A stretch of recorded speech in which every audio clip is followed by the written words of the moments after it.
Well, good morning. At the back, and I only printed 30 copies, and if I need more, I'll print some off real quick, are copies, partial copies of the church constitution.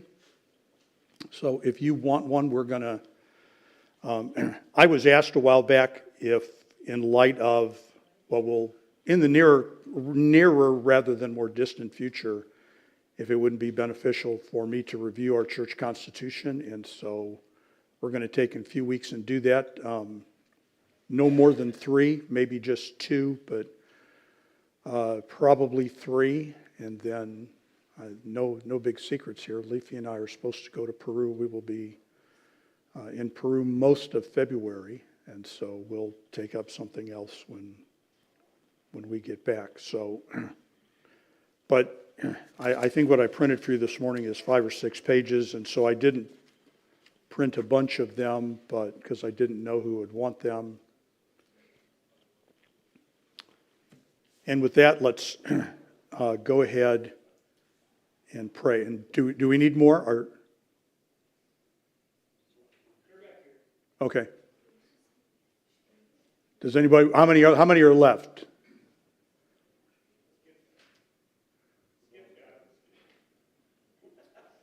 We can print more. If anybody wants one. Thrilling days at Westwood Heights Baptist Church. Hey, it was the best I could muster on last minute notice after the Lions got humiliated last night. So you're applauding the Lions' defeat? It's a good thing that part of our conversation this morning is on church discipline.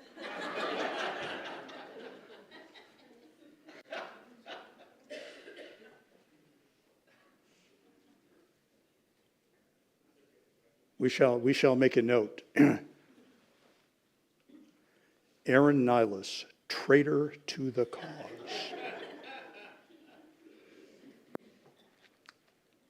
All right, let's go ahead and pray. Father, we thank you for the local church, and we pray your blessing not just upon ours, but upon all of your churches. They belong to you. You bought them with your blood. They are the work that you are doing in the earth through us. May we be always good and faithful stewards, and pray this for us in Jesus' name. Amen. So as I'd mentioned, I don't know exactly when the recording begins or the live stream begins, so I'm just going to repeat myself for a second. I was asked recently if it might not be a good idea for us as a body to review our church constitution in light of what will one day, no doubt, be a transition. Over a series of weeks and possibly months in 1994, we put together this version of our Constitution. And so let me just, we'll kind of work our way into that. And I'm not going to read to you the Constitution. You know, some of you have copies of the Constitution. That is not my intention to read to you the Constitution. But I just want to talk to you about some of the points. And right, so let me just kind of anticipate, right? Certainly willing to have conversations about the Constitution right now at the time over the things that are raised and discussions about them. But this is not the vehicle for us to make permanent changes to the Constitution. I would want to talk to the deacons.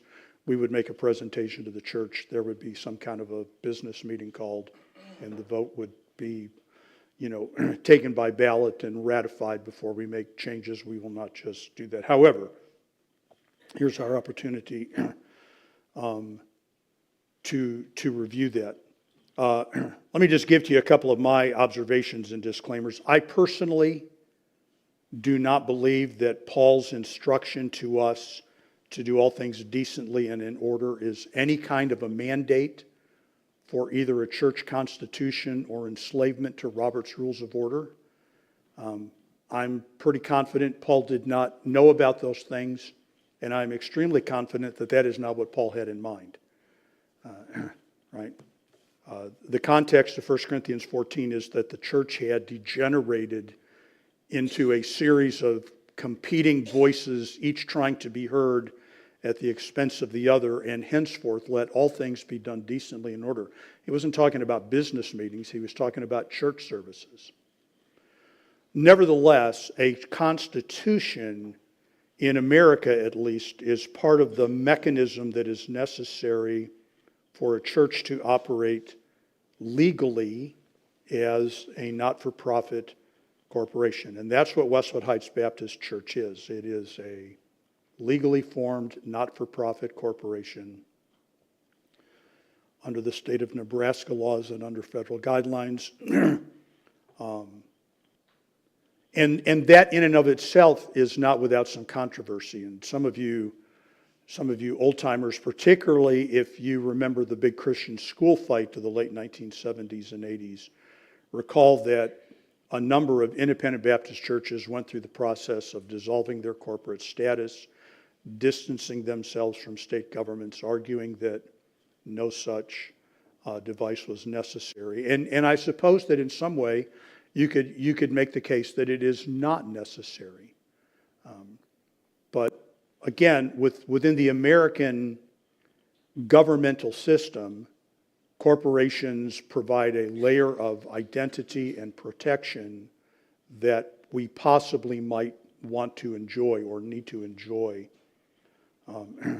at some point in time. And historically, the relationship between church and state has fallen along one of three lines, because I just don't know that there are really any other lines under which they could fall. One realm is for governments to control churches. And you tend to see that under dictatorial governments, in which there might be some legitimate legal church that operates, but it only operates with the permission of the government and may say only what the government allows. And then the flip side to that would be, of course, for the church or the religion to operate the government, which is what you have attempting in Iran. Certainly not a church, but religion, and it's been part of the history. I mean, if you read much of the history of European Middle Ages, these kind of tensions between the church and the state were just ongoing series of conflicts. And then, of course, a third option is one that America has, in varying degrees of success, endeavored to follow, which is that the state and the church exists, and they have at times overlapping and at times completely separate identities. And of course, and we'll get to this, that as part of our Constitution, if push came to shove, our intention, and legally declared intention, is to follow Christ and not the government. But again, nevertheless, right? If any of you were to wonder, we are a not-for-profit corporation. We have a federal tax number. We have a state tax number.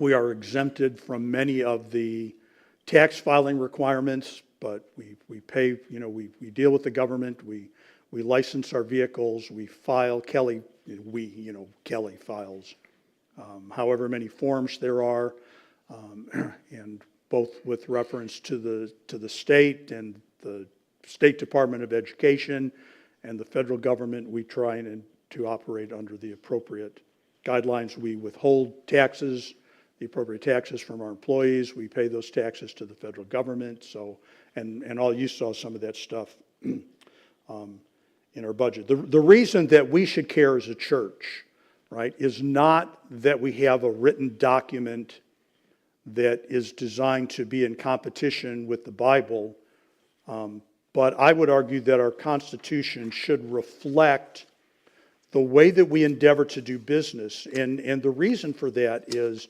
that if we ever did find ourselves in a court of law, and without going back and rehashing all of the sort of details, in 2007, we were marginally involved. We had a young lady who was a teacher in our school, but was not a member of our church, who got illicitly involved with a young man who was a student in our school, but was not a member of our church. And so the whole thing just, touched upon us. And the other church was more involved. And, our insurance company provided us a lawyer, which we ended up not needing. But I've kept it because it's about the only time in my life I A Fremont police officer showed up one day and served me a subpoena. As the thing was anticipating to go to court, it was ultimately settled out of court in a plea deal. So the whole thing was, and all of that. So if there was ever any kind of a lawsuit that involved the church, right, the opposing counsel would have copies of our statement of faith, our bylaws, and our Constitution, and part of the legal questions would be, did we follow the guidelines that we had set? And so for that reason, we have it. You probably know that we have it. You know that we're not enslaved to it. It is not something that we talk about all the time. I was just recently talking to a pastor, and he was kind of frustrated with some things. And he was telling me that a friend of his said, well, you have to fall in love with your Constitution. It's the one you have. And so he said, I've become an expert in our church Constitution because he's kind of struggling within his ministry to find out what his boundaries are. And these are some of the things that are established. Okay, so we are the Westwood Heights Baptist Church of Omaha, Nebraska. I think that's how it is legally. We were established in 1972 as the Trinity Baptist Church. A man by the name of Thomas Warren came up from Arlington, Texas. He was involved with the World Baptist Fellowship, which again, for you old-timers, goes back to J. Frank Norris. Back in the 1940s and the 1950s, came up here, started the church. It originally met in a home at 88th and Center, bought this building in 73, I think, maybe 1974. This building had originally been built to be a United Brethren church, whatever that is. I know nothing. That's just what was on a set of blueprints. The Methodists were who used it, and today Faith Westwood Methodist Church off of Millard Avenue is in a building there where they used to meet here. So, so Pastor Warren started the church in 72, pastored the church until 78. Left in 1978, a man by the name of Richard Waitman, again from Arlington, Texas, World Baptist Fellowship guy, came up, pastored the church from 78 to 1984, and then in 1984 I came to be here. In 1990, we changed the name to the Westwood Heights Baptist Church. I look at that with some kind of amusement. When I first came here to be a pastor, the norm was, this was just what happened, was that when somebody went into the hospital would ask evidently some kind of religious information of them, because we would get calls all the time from the local hospitals. And of course, Bergen Mercy was a Catholic hospital, and there was a Methodist hospital. They had religious connections. And so we'd get calls, in calls to the church, and it would be, this is Bergen Mercy Hospital. We have one of your members in the hospital. Oh, who is it? And they'd give me some name. I never heard of them. And part of the confusion was that there were so many Trinities. There were so many churches that had Trinity in the name that we finally came to the place where we said, let's drop Trinity Baptist and call ourselves after the neighborhood Westwood Heights Baptist Church. And now we spent the last 30 years explaining to people that we are not West Side Church. So we just traded problems. That's why I kind of laugh about it. We just traded problems. We traded confusion in who we are and where we are. So anyway, that's how we came to be known as the Westwood Heights Baptist Church. Okay, if you're looking at Section 2, authority, we believe the church is founded by, ultimately answerable to, the Lord Jesus Christ. We talked about that last Sunday morning in the morning service. We're going to follow that trajectory again. This morning, he instituted the church, Matthew 16:18. He owns the church. He purchased it with his own blood. And we're not talking about sticks and stones, brick and mortar. We're talking about individual souls. God's people are the church, and he is the one who controls it. He is the head of the church. Revelation, which isn't in the statement there, Revelation chapter 2 and 3. He wields the authority to bless and to put out of business individual local churches. Jesus said that the gates of hell would not prevail against the church. And then Jesus said to the church at Ephesus, you guys better get your act together or you will no longer be a church. Two different contexts, two different explanations, one to a local church, one about the church in general. And that's a whole other theological subject. Okay, and I do want to walk through this. We recognize the church has a relationship with and also within the framework of this world system. I don't believe that Paul established incorporated churches. So we establish ourselves as a not-for-profit corporation. We operate within the guidelines of the Internal Revenue Service, 501c3. We comply with health and safety regulations of our local municipality. In large part because of the school, governments are much more attentive to the needs of children in this area than they are to church meeting places. But the fire department comes and visits us regularly. They walk us through fire drills. State Fire Marshal comes and inspects the building to make sure we are complying with all the appropriate safety codes. We have fire extinguishers. We didn't decide fire extinguishers are a great idea. The state said you need this many fire extinguishers. These are all things that we do. So I guess the point that I would be trying to make, and I hope you would understand it by now, right? Well, we do not endorse everything that goes on in the world. We operate under the world system, and we don't go out of our way to be difficult with reference to the government. Should there arise any conflict, right? The Bible is our guide, and we're going to make our best effort to follow what the Lord wants us to do. All right, Section 3, our purpose. We exist exclusively for religious, charitable, and educational purposes. So we do all the things pertaining to that, religious instruction, Bible instruction. Our buildings have that kind of use. There are things that we can do there. I'm not going to walk us through all of the things that we can and do or do not do. But we are not a political organization, and we do not, I think this is in there, we do not actively participate as a church body in political issues or economical issues. We do not make products. We do not sell products. We do not market products. We are not trying to generate revenue through those kinds of things. If you're looking at what I gave to you, Article 2 is our statement of faith. In 1994, we went through that extensively, line by line, and built our doctrinal statement again. I would be more than happy to give you a copy if you want to see our doctrinal statement. It is pretty complete. It is pretty thorough. But I didn't reproduce it here because it's not my intention to walk through the doctrines to which we adhere, but really to focus more on kind of the nuts and bolts of how we operate under what we believe. So again, if you're looking at the outline, I did reproduce section 11 of our doctrinal statement, which deals with miscellaneous doctrines, one of which is separation.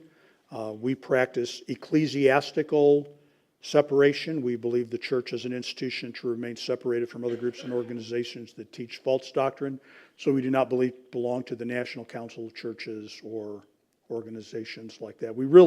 Westwood Heights really doesn't belong to any organization, with the exception of through the school. We are members of the American Association of Christian Schools. So we have no denominational affiliation. We're not Southern Baptist or Conservative Baptist or any of those things. We're not JRB. Numbers of you have come from different backgrounds that are participated in those fellowships or denominations, however you want to think of them, but it is just not anything that we have done. Secondly, we believe in personal separation. We believe saved people should live in a manner that doesn't bring reproach upon Christ. And of course, how that plays out in every individual detail, but you got some verses there, Romans 12:1 and 2, that we all know. 1 John 2:15, love not the world, neither the things that are in the world.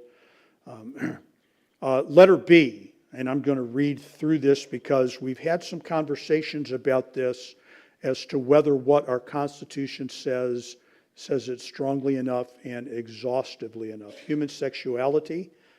We believe that God's gift of sex is to be kept within the bounds of marriage between a man and a woman.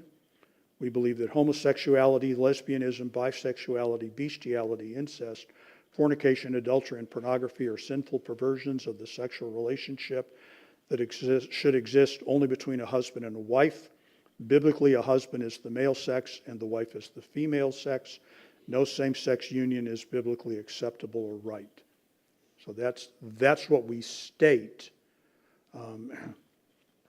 I would point out, and I don't know that we need anything, but I would point out that we have made no comment about polygamy, which I just personally think, I don't know of anybody, but I just think in light of where the Supreme Court went with the Obergefell decision that legitimized same-sex marriage, that it's going to be hard-pressed for the government to resist polygamous marriage, which may mean somewhere down the line churches are going to have to come to what their position is on a man who legally claims to have two wives. And so I kind of throw that out there. Let me read again our position on abortion. Letter C, we believe that human life begins at conception, that unborn children are living humans. Abortion is the unjustified, unexcused killing of unborn human life.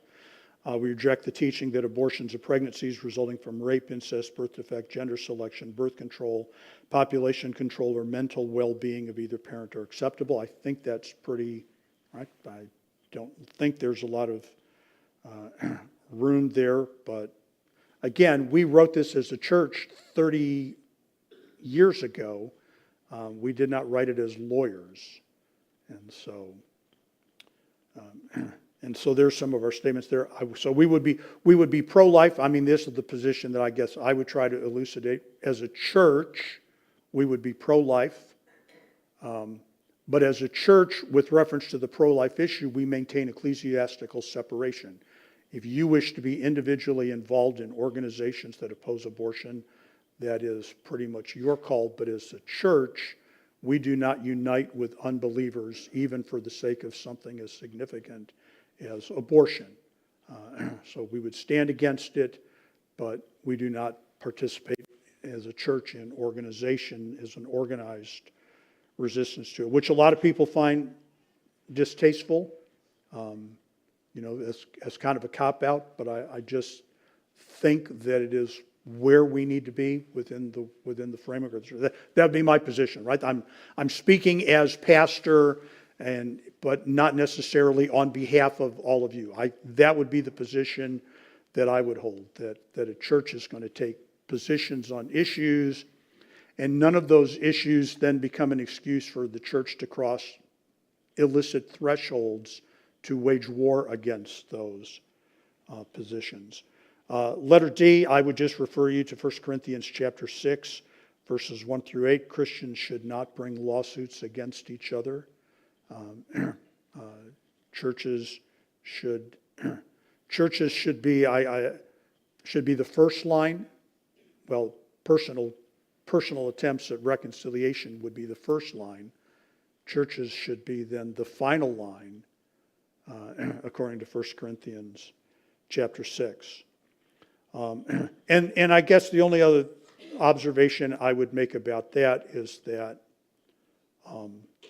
right, we're talking here about civil lawsuits, not criminal kind of lawsuits. So I'll come back to that in a little bit. Letter E, political involvement. I think I've already talked about that 2 or 3 times, but we do not sponsor, promote, engage in political activism as a church ministry. I think, again, I can't speak for all of you. Seriously, I'm not trying to be funny. I'm not trying to be evasive. I would not put a political candidate in support for a political candidate in your mouth. I would not presume to say that I know who you would all vote for, but I think the political position of the church is pretty clear that we are conservative not only in our doctrine but in our political practices. When I get asked about it, I generally tell people that on most issues, but not all issues, on most issues I am somewhere to the right of Rush Limbaugh, and so there's not much.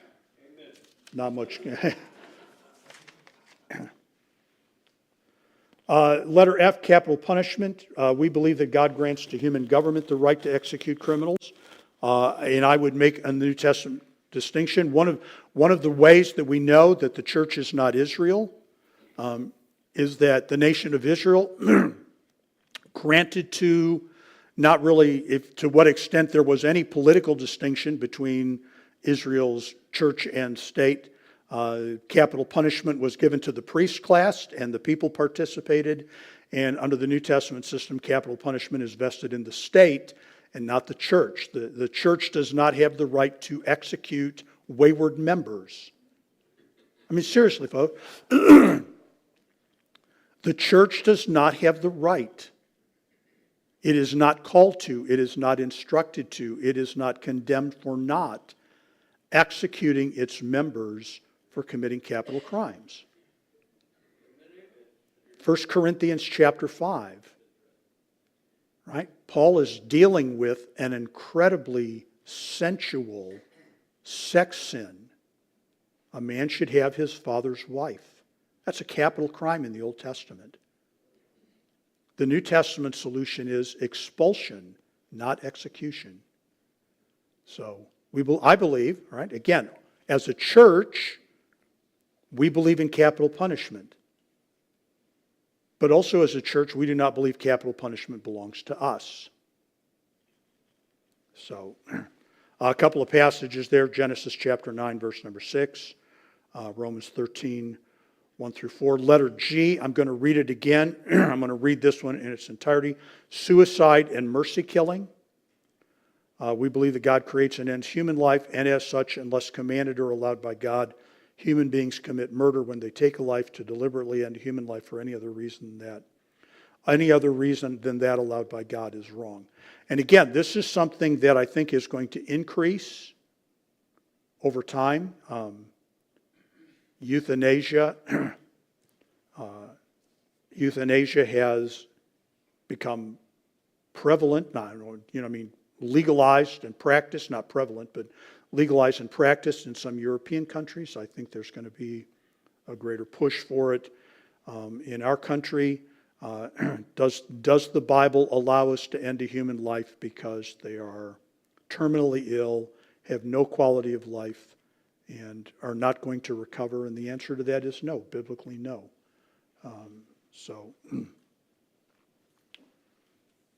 Totally random, but I mentioned to you a couple of weeks ago about the unfortunate euthanization of a squirrel that I had to deal with, and I found out Friday night from one of my children that has now become a catchphrase in their home.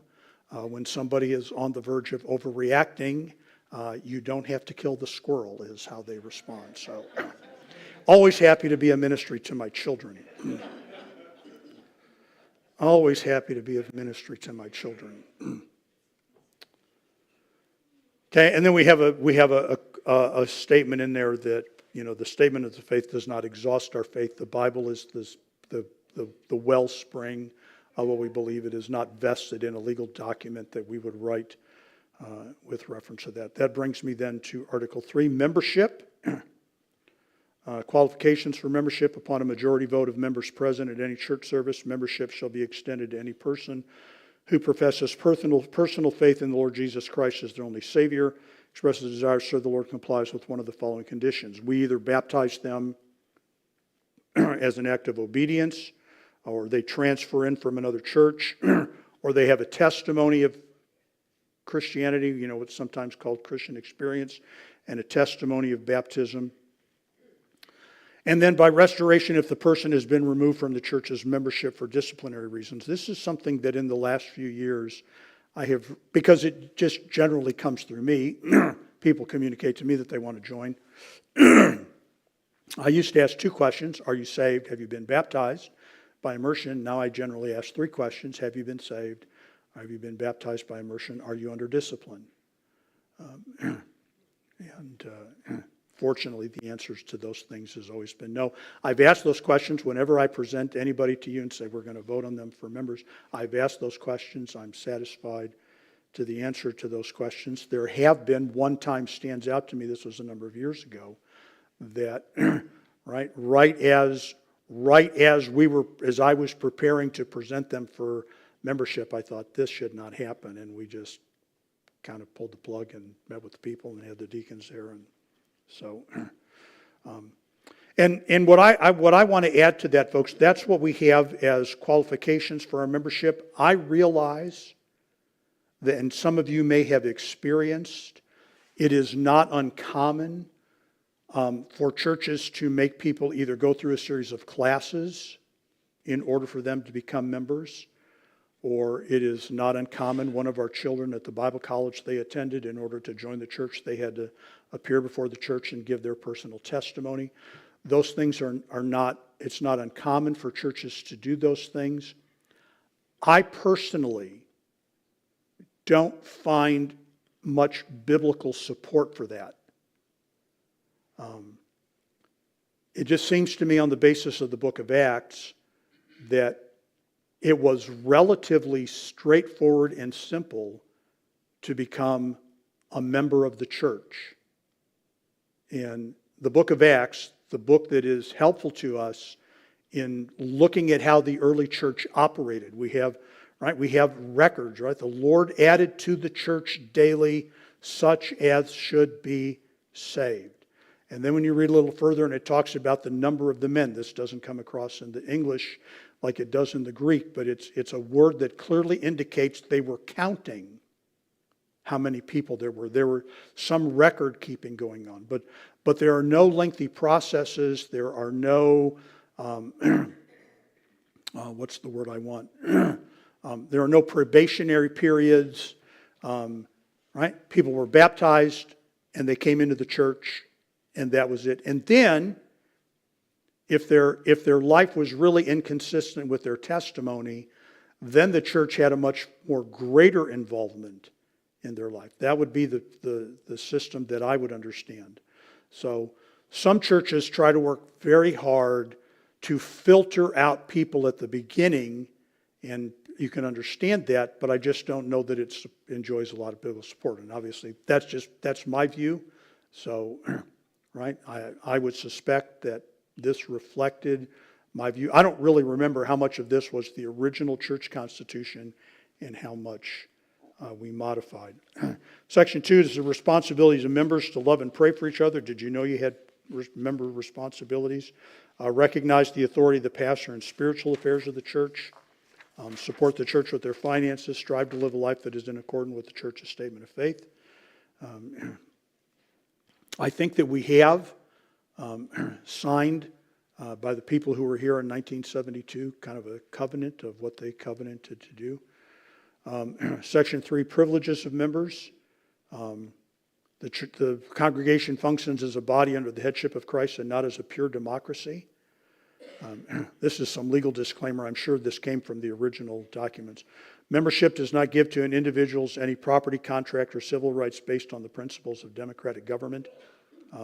We all participate financially in the support of the building, but none of us own it. So, and again, you know, I can throw that out as kind of a statement, and you go, yeah, we get that, but I am way more intimately involved than I ever wished I had been with a church in which the pastor sold the church parsonage and put the money in his bank account. So, right, these kinds of things have some legal ramifications. I can't get mad at you one day, put the church building on the real estate market, sell it, and keep the money, and go, well, I am the pastor, you know. Doesn't really work like that. We function as a body under the headship of Christ. I've already mentioned that. We are governed by biblical principles. Pastor shall oversee the affairs of the church. Board of deacons shall give assistance and counsel to the pastor as requested by him. All members of at least 18 years of age have the right to vote on all matters presented to the membership. Members do not vote to initiate church action, but vote to ratify or deny such actions as proposed by the pastor. The only exception to this would be in instances of gross moral failure of the pastor, which would necessitate his removal from office. So I would encourage you to read that, get a copy of that, and read through that carefully so that you understand exactly what is being stated there. Section 4, termination of membership. And if you have questions, by the way, I'm kind of got my eyes down here, so if you have questions, you have to yell for me. Or comments if you want to say something about that. Nothing in here about Lions fans, but we may need to make a note about Detroit Lions fans. Membership will be terminated for the following reasons. If you request that your membership is terminated, right, we do not try to hold you hostage. Membership may be terminated for disciplinary reasons. So I think it used to be, and I thought it was in here, and I may be wrong, that if a person did not attend services for 6 consecutive months, their membership would be automatically terminated. That's pretty standard boilerplate. Yes, ma'am.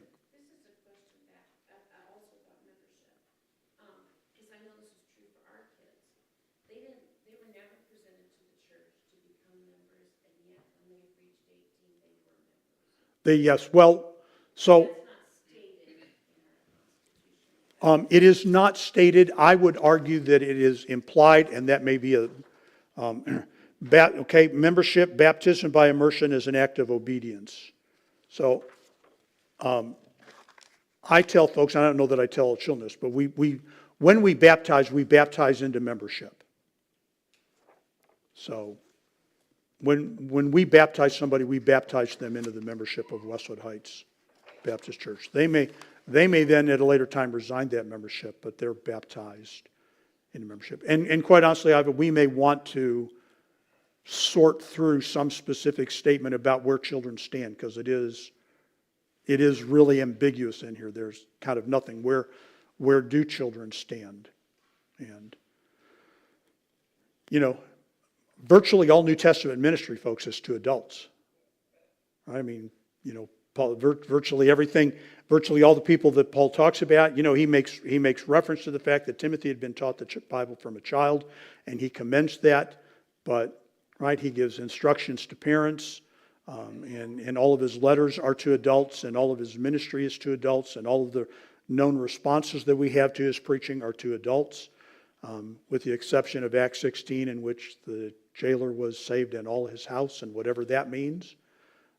Was baptized in all his house, however that would play out. But there are no clear-cut definitive ministries to children that I'm aware of in the New Testament church. So we may want to go back and speak specifically to that, because we really are kind of vague on it. So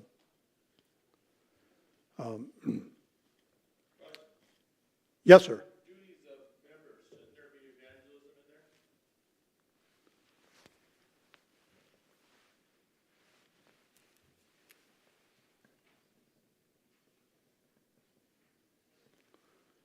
I will make a note. We will take that up.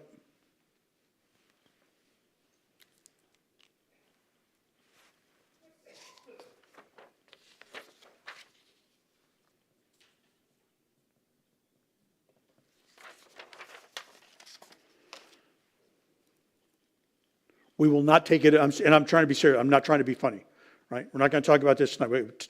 But 2 deacons gone today, so it's please don't wonder next Sunday when the business meeting is. So. For termination, what about death?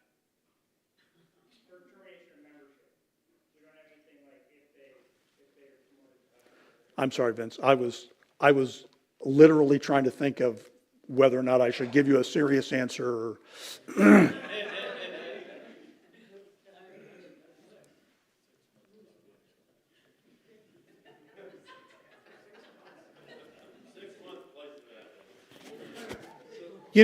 I'm a Baptist. If the automatic EFT withdrawals keep coming, we'll retain membership. I just couldn't resist, could I? I just had to. We should probably say something about death.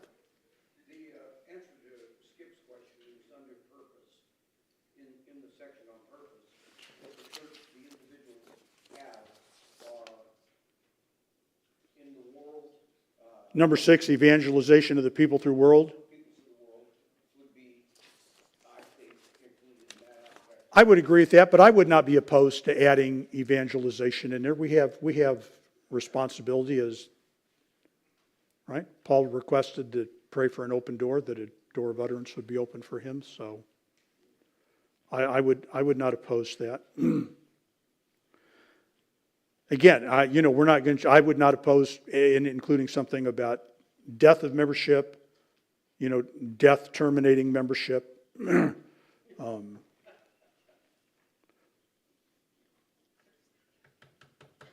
Just having a tough day, folks. Just having a tough day. All right, let's move on to the happy stuff. Disciplinary action against a member. Okay. Letter A, the church does reserve the right to terminate membership of those whose behavior and attitude have the effect of harming the testimony of the church body or who refuse to be reconciled to another member. Can I say that while we have, in the time that I have been here, dealt with a number of really awkward and uncomfortable situations, I cannot think right now of a time in which we presented to you the formal dissolution of somebody's membership.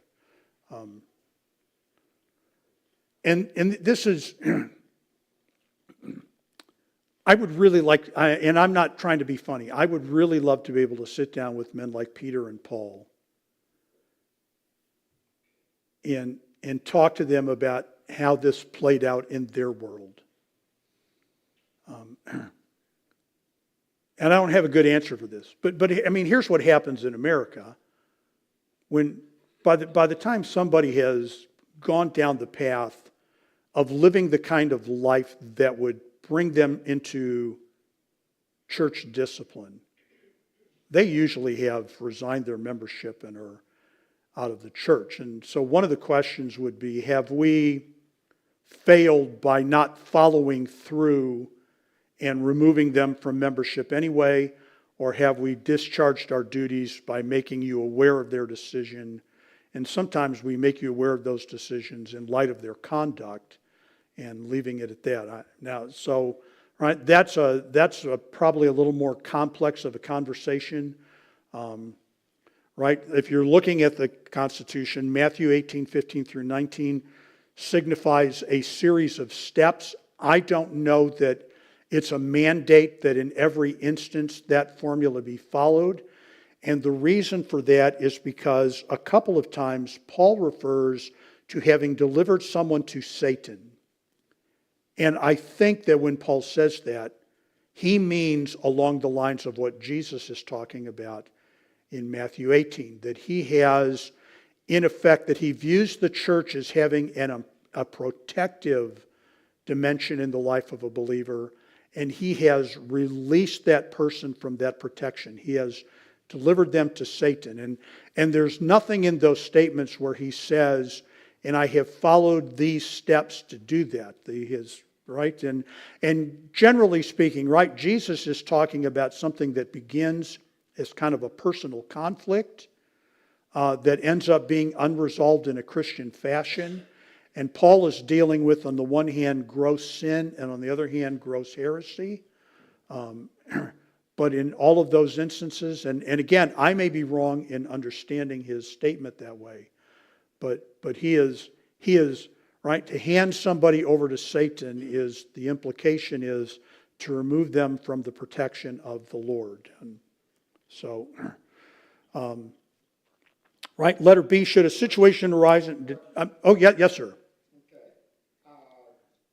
Letter B. We'll go ahead and read it, and I'll tell you the question. Okay. Should a situation arise in which person's membership is called into question, pastor, deacons, and any other men pastor choosing shall sit as a temporary discipline committee. That's probably, now looking back on it 30 years ago, that was probably still pretty close to my college days to be thinking in disciplinary committee. Pastor, one of the deacons is subject to disciplinary measure. They shall not sit on the committee. I don't know that we've ever brought in outside men. The deacons and I have discussed, unfortunately, a number of incidents that were just unpleasant for a lot of reasons. Yes, sir. That's my question. So, since you don't sit under denominational umbrella, Right.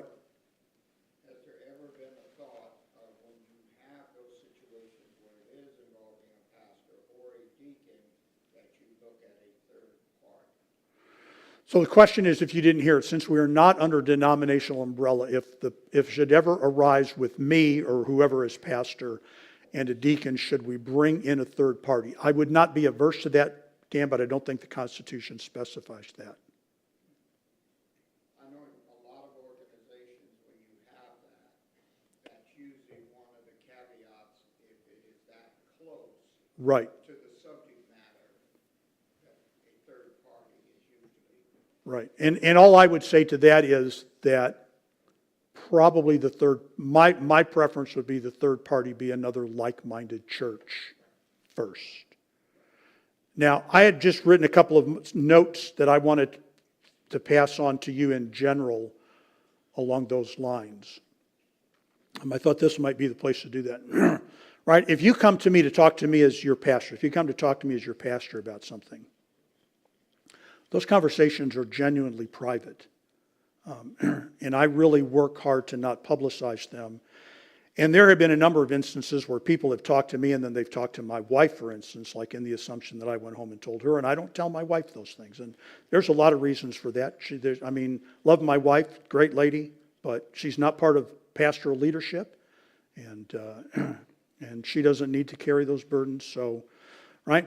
But any conversation that I would have with a member privately, I would just point out in my mind, has the potential to escalate beyond that to become possibly a conversation with the deacons and then maybe the church, or quite honestly, possibly a legal conversation, right? This whole realm of clergy confidentiality is real and legal, but I would just like to be on the record as saying, if you come to me and confess a crime, I don't think that I'm going to just sit tight on that.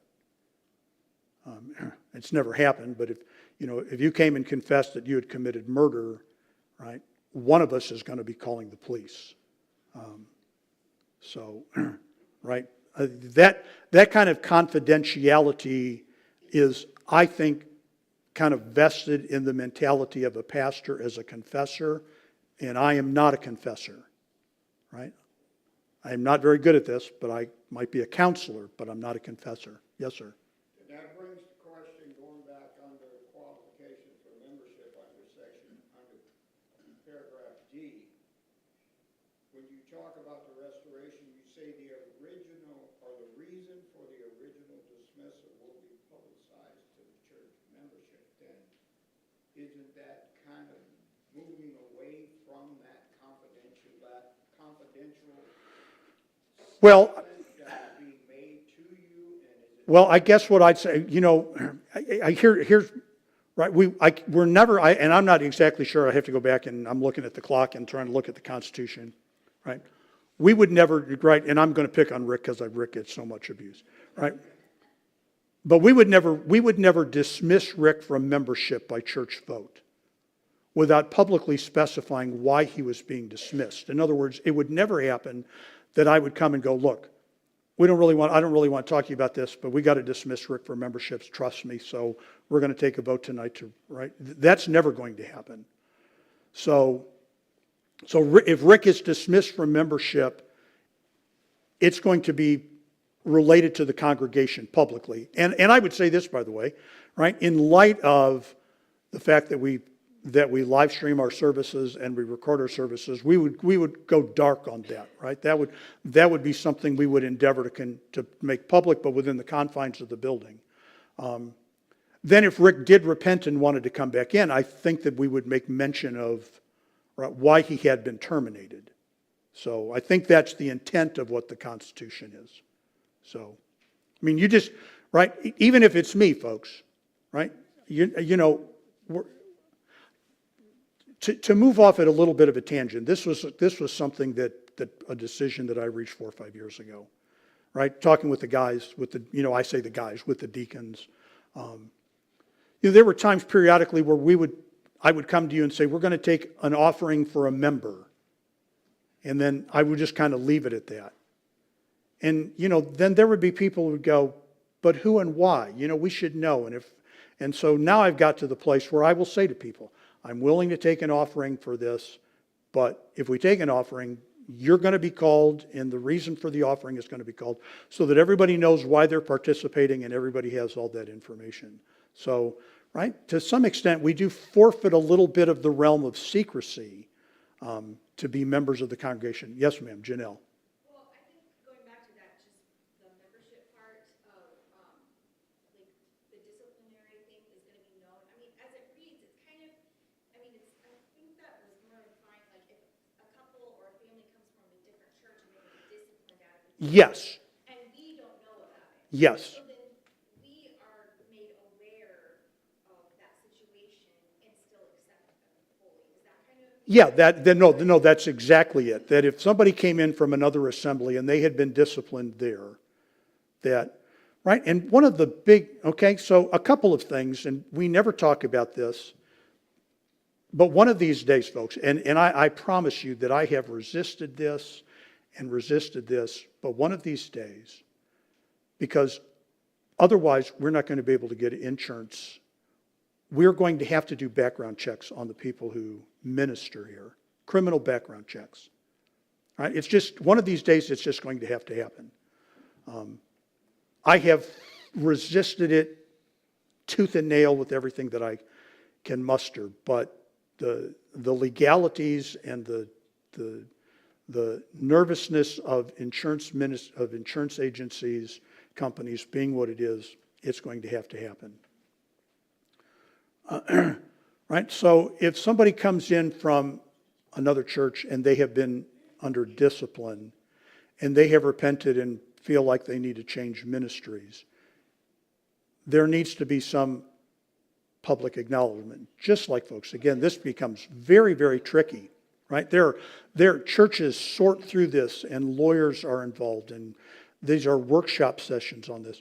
What do you do if somebody has a criminal record as a child abuser and then they come to the Lord and they want to get involved in a church ministry? Do you just keep that part of their life a secret? Do I just go, that was between you and the Lord, that was 5 years ago, come on in, put that person to work? And then if there is, right, if there were to be another occurrence with that person, and then it comes out that I go, well, I knew that, but I didn't say anything. Do we want to be there, or do we want to just kind of lead with that? Right? Here's this person, they have a past, and so it becomes very difficult. And right, we all covet our testimony and our privacy. And in any church that is endeavoring to be an obedient church, right, that privacy and dignity is not sacrosanct. It is not the main thing.